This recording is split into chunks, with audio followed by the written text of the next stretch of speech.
Nutsy the Brave. In a quiet forest, lived Nutsy, a tiny squirrel with a big heart.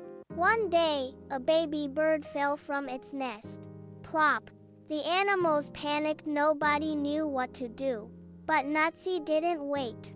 He zoomed up a tree, grabbed a big leaf and made a soft little bed for the bird. Then whoosh, he climbed back up and gently placed the baby in its nest. All the animals cheered. Hooray for Nutsy! He may be small, but he's a real hero.